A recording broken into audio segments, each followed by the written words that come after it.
Interface Video presents Fairhope Hospice Today. Brought to you by Fairhope Hospice and Palliative Care, Fairfield Federal Savings and Loan, Fairfield Medical Center, the Fairfield County Board of Developmental Disabilities, Dagger Law, and the Frank E. Smith Funeral Home.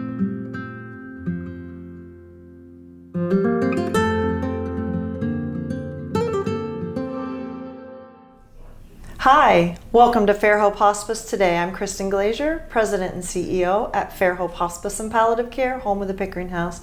And today we are taping off-site. Normally we're at the Pickering House, but we are downtown Lancaster at Sitterley Law, and I'm honored today to have my friend and colleague with us today, Jennifer Sitterley. Thanks for having me. Thanks for joining us. Of course. So we've done this a lot of times together, but I always think that it's really important that we just revisit. We try to get together once a year at least to do this show, just to kind of talk about things that people need to hear often. Yes. You know, it feels like sometimes I think, oh, what are we going to talk about this time? It feels like a broken record, but it's not, because there are always new people, new needs, lots of changes. So I thought today we'd just kind of talk a little bit about the things that we know best and let you kind of guide us a little bit. Sure. So. Yeah, I know people always wait to the last minute, or you don't like to think about these things, and then it happens, and then you're kind of in stress, emergency mode, and you want to spend time with family members, but you don't want to spend time doing all the legal things. So it's very helpful to worry about this when there's not an emergency going on. Right, before you get into that situation where you feel really pressured to make a lot of decisions that you're just not quite in the right frame of mind to make. Agree. Yeah. So what drew you to this kind of law? And tell us a little bit about you. Sure. I grew up in going to Burn Union most of my my educational years, with the last 2 years of Fairfield Union. So I'm a hometown girl. Went away to school and came back because there's no place like Lancaster. Great place to raise a family. And I kind of fell into it because I love math, and I actually almost went to med school because I love that aspect of it. But I ended up going to law school with a financial background. Worked in accounting. And this is a great blend of all of those things, because you have to understand medicine, you have to understand accounting and financial. And I hate to fight. So this area of law is great because I won't take any, fighting type cases. This is only the helpful type of law where all we do is help people. Well, and I think oftentimes the importance of this is you're helping them on the front end before they get to the fighting stage. Because that happens even to the very best families. Yes. It just avoids all the emotional aspects of that, because whenever emotions enter the picture, things can escalate, and if you can take that out of the equation, it's much easier. Absolutely. That's for sure. Talk to me a little bit. You said it's important to know not only the finance, the math, and then to be an attorney, but also the medical piece. Like, talk to me about that a little bit. So healthcare power of attorneys and advanced directives like living wills are very helpful with estate planning, because if you are unable to make decisions for yourself in any capacity, whether you are in a car accident and you're in the hospital, or hopefully if you lived 103 years old and you're just starting to want some help, these healthcare directives can tell doctors and medical professionals who they are allowed to talk to and who is allowed to make a decision on your behalf, because they know your wishes. Do you think a lot of people just don't, I don't know if they don't think about it, but do you feel like it's hard for them to make a decision about who they want to be, that person that will make the decision that they want to make, not what is popular, not what, not to be swayed? I think it's part that, yes, and partly some people misunderstand the purpose of these documents. They believe that by signing these, they are forfeiting their rights, but instead they're actually preserving their rights, because they are making the decision on who gets to stand in their place if they ever need it. We hope they never need it. Right. But 9 times out of 10, people think they're forfeiting rights when that is absolutely not what they're doing. They're preserving them. And if I could tell you how many times I've heard someone say, I can make my own decisions, I don't need that. Correct. Well, by the time you need it, it's too late, because then there's a whole nother aspect of what you do when you can't make decisions if you haven't prepared this paperwork. Yes. Usually, if you don't have that and you have no capacity, the only option at that point is the last resort guardianship, which is when the court actually ends up being the decision maker under default laws of Ohio, which may or may not suit the person needing it. And that can be a little more expensive sometimes too. Oh yeah. I mean, like it can take some time too. Yes, I mean it's very time intensive. Whoever your representative fiduciary guardian is actually has to ask the court for permission every time they do something for you. Wow. So it's I wouldn't wish it on anybody. It's a last resort only, but if you don't have any options, that's the only thing that we can do. I don't think I realized that. I mean, I knew that a fiduciary, that makes a lot of sense that they have to check with the courts, but I don't think I really thought about that before. Yeah, guardian is under the thumb of the court because they have to make sure they act in that person's best interest under the laws of Ohio. Okay. A power of attorney can avoid all that as long as there's not a problem that arises while using a power of attorney. So tell me a little bit about some of the situations that you end up being in, like the ones that you would absolutely choose not to be in because it's an emergent situation. Does that happen more than we think?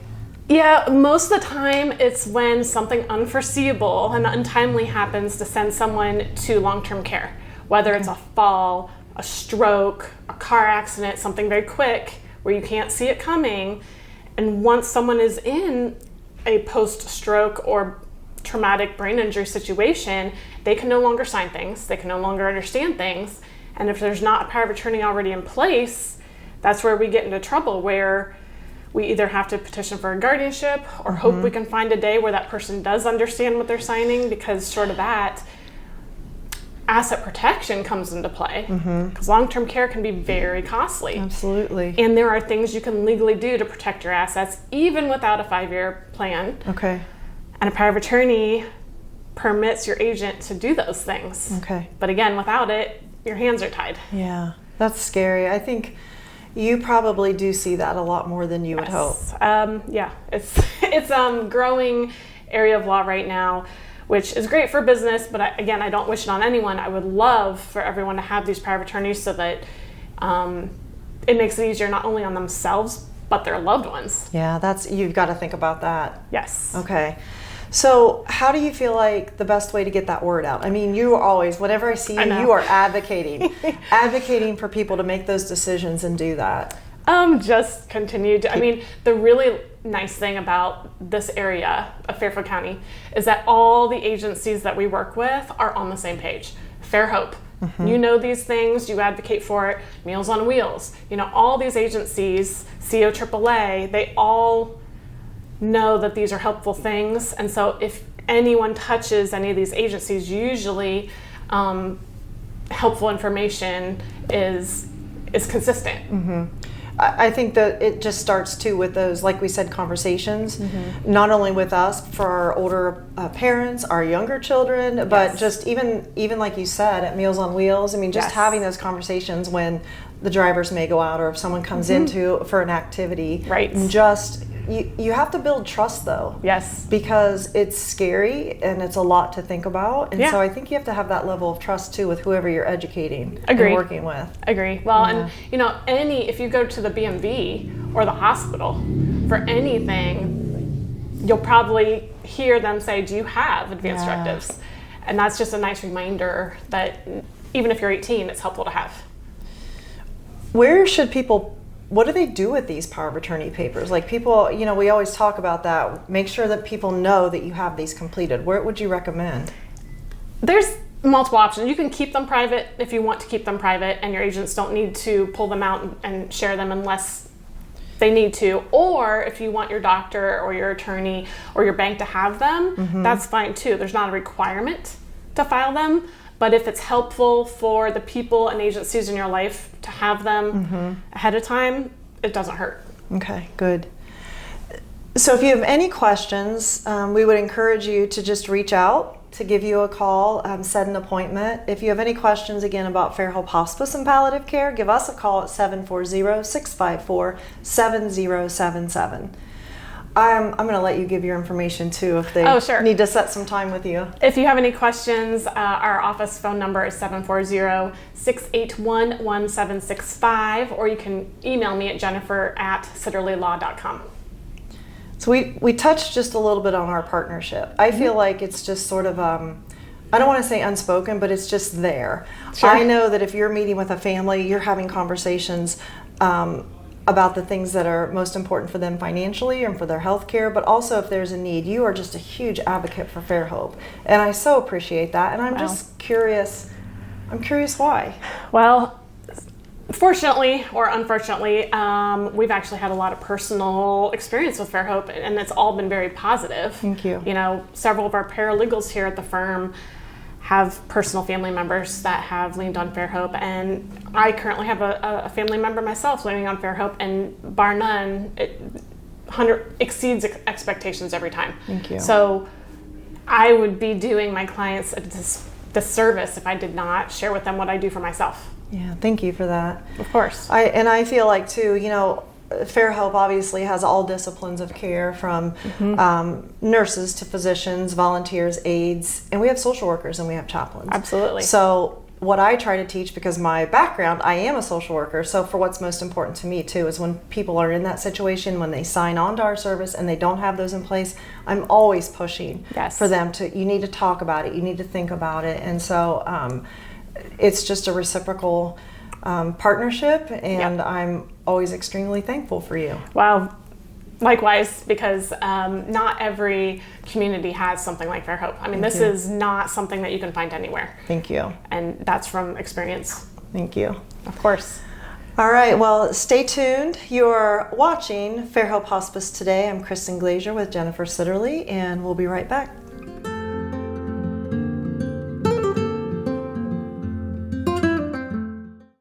What makes Fairhope what it is our staff. It's always a question that we ask, why do you want to be here with us? And what they most always say is, you've touched my life this way. You know, you took care of this person, or I've seen what you've done and I want to do that. And so the staff that have been here know what it takes. They've been on the other side. They see what it takes to make someone comfortable, to make the family comfortable, and really what kind of support they need. And so I think that's what really makes Fairhope what it is. If you've been thinking about getting a home loan, now is the time. Hi, this is Carrie James from Fairfield Federal. Our experienced lenders are here to help you make your vision a reality. For more than 125 years, we've been helping our community achieve homeownership. Fairfield Federal has convenient online application for your home loan, home equity loan, and home equity line of credit needs. Visit fairfieldfederal.com to get started. Fairfield Federal for checking, savings, and home loans. Data charges may apply, subject to credit approval. Member FDIC, Equal Housing Lender, NMLS number 402612. The Frankie Smith Funeral Home and Crematory in Lancaster and the Johnson Smith Funeral Home in Baltimore have a long and wonderful history of serving our community. Feel free to give us a call at 740-653-0652. Stop in and see us at either of our two locations, 405 North Columbus Street in Lancaster and 207 South Main Street in Baltimore. Respect for tradition, regard for change. Managing your health can feel scary, but you are not alone. At Fairfield Medical Center, our network of healthcare professionals and compassionate caregivers are focused on one thing: supporting you. From primary care to specialty procedures and rehabilitation, we offer the resources you need to lead the life you love. Whatever you're searching for, you can find it at Fairfield Medical Center. The Fairfield County Board of Developmental Disabilities is proud to support the Lancaster Festival as it celebrates the creativity, talent, and spirit of our community. This month, there are countless opportunities to join in the fun and connect with your neighbors and friends at events across Fairfield County. Be sure to visit Fairfield DD Social Enterprises during the festival, Art and Clay on Main, and Square 7 Coffee House in downtown Lancaster, where you can unleash your own creativity and enjoy a refreshing beverage. We look forward to seeing you at the festival and to celebrating our community together.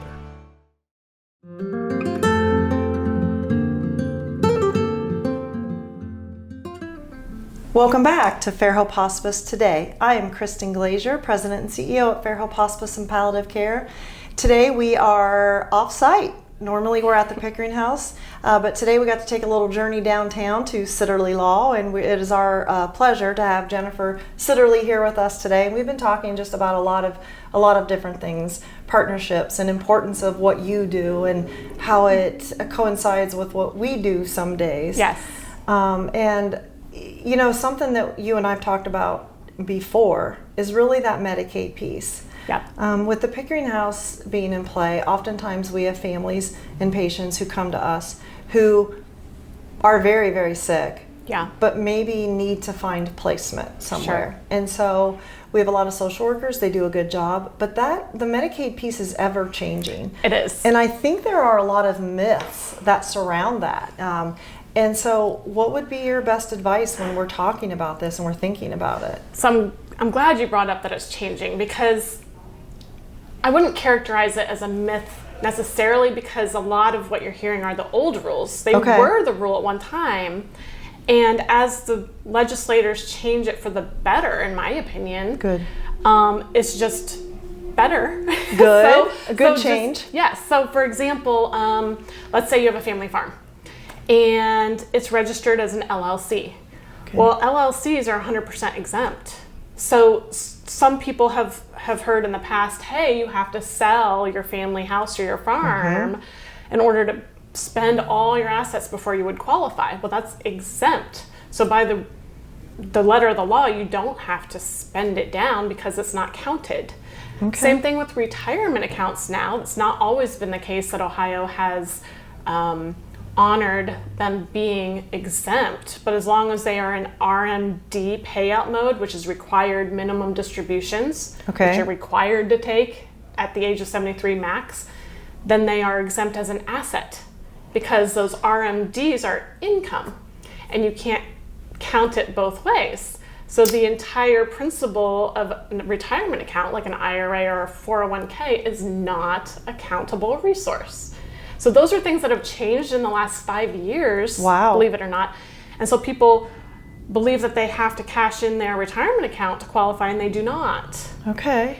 Another one is when you're married, you are allowed to transfer assets to a spouse exempt from the 5-year look-back period. And you don't have to spend down necessarily. You just have to transfer it to your spouse in certain ways to qualify one of the two spouses.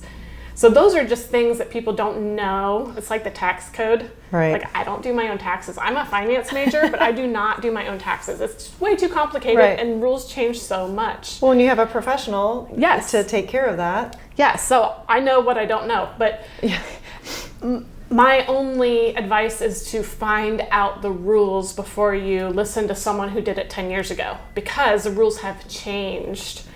And you may hear stories that were correct from 10 or 5 years ago that are no longer the case, usually in a better way.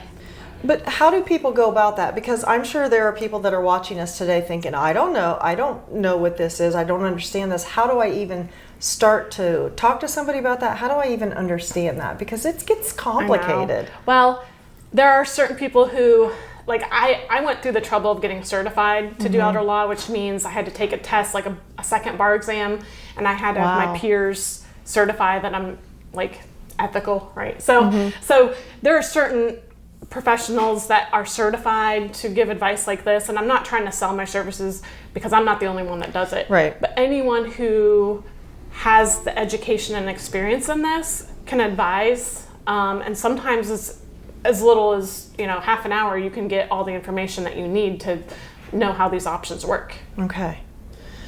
I think about my parents, and fortunately they've taken care of the things they needed to take care of. But if I were to have this conversation with them, or they were watching this, I think they would probably think, I just don't know what to do, and it's scary. So I think that's great advice, just to go. And if you're like me, you need to hear things a couple of times to really lay it out, look at it, understand it. 9 times out of 10, like the clients that walk in my door and ask about asset protection, they're terrified when they come in. They find out they're way better off than they thought. And so that's why I love my job, because I get to give good news all day long. no taxes, no probate, your assets are 90% protected without doing anything. Wow. That's why we love what we do here, because most people walk in all anxious and then they walk out all happy, and so it's, how can you not like your job? Absolutely. But literally half an hour, people can find out this information. Now, I won't pretend that it won't be updated in the future. The trend is it's getting better as more people need long-term care and it continues to rise in expense.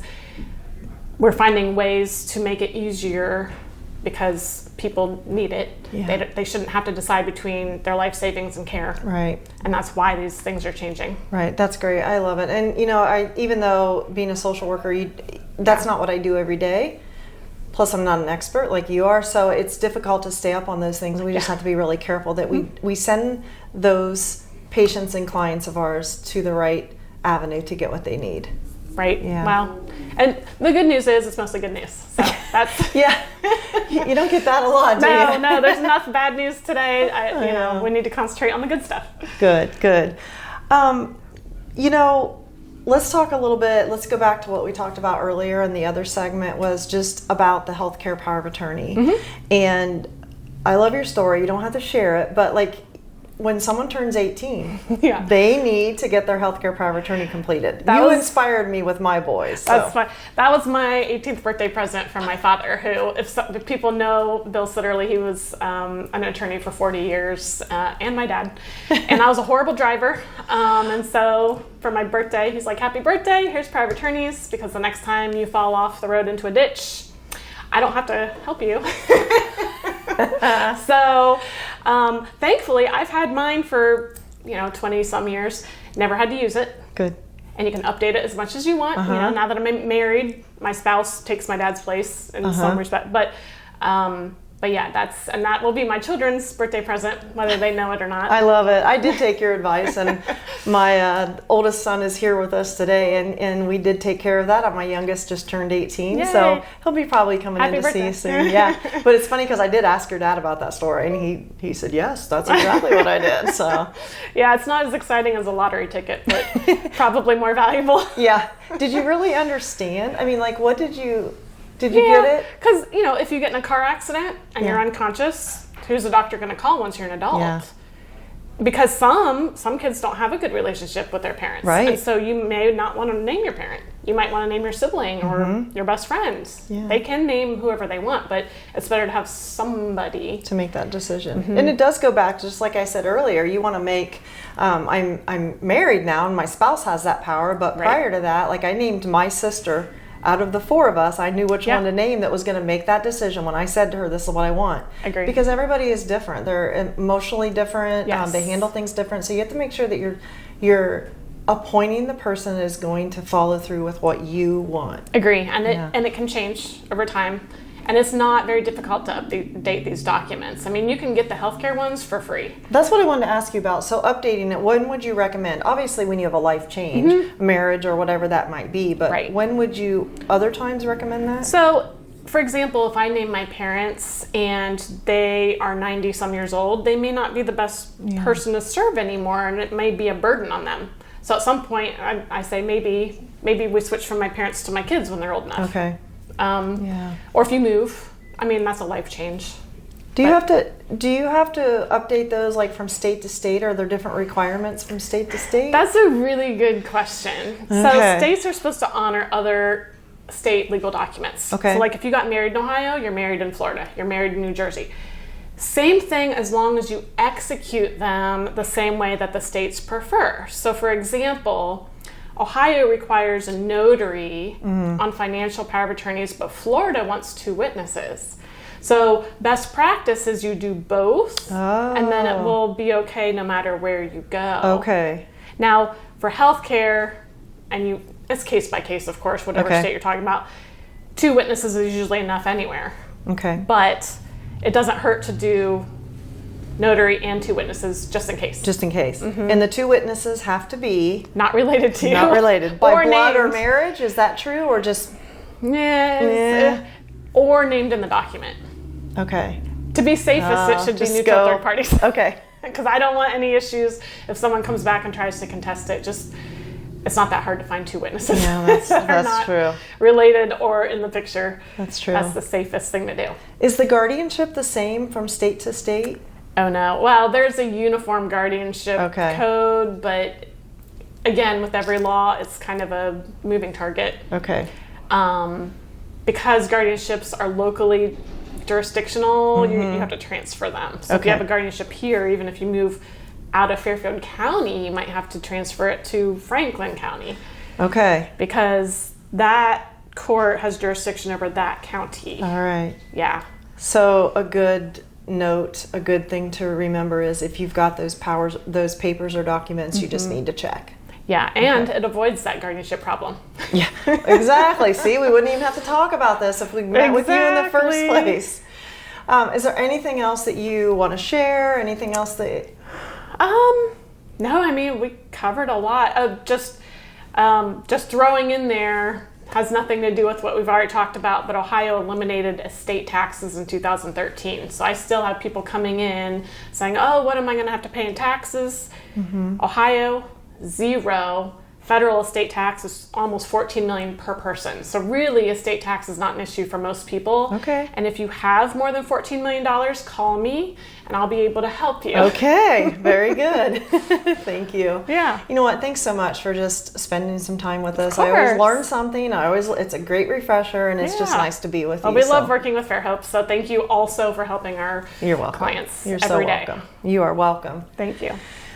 Well, thank you for joining us today on Fairhope Hospice Today. I'm Kristin Glazier, President and CEO at Fairhope Hospice and Palliative Care, and we'll see you next time. Interface Video presents Fairhope Hospice Today. Brought to you by Fairhope Hospice and Palliative Care, Fairfield Federal Savings and Loan, Fairfield Medical Center, the Fairfield County Board of Developmental Disabilities, Dagger Law, and the Frank E. Smith Funeral Home.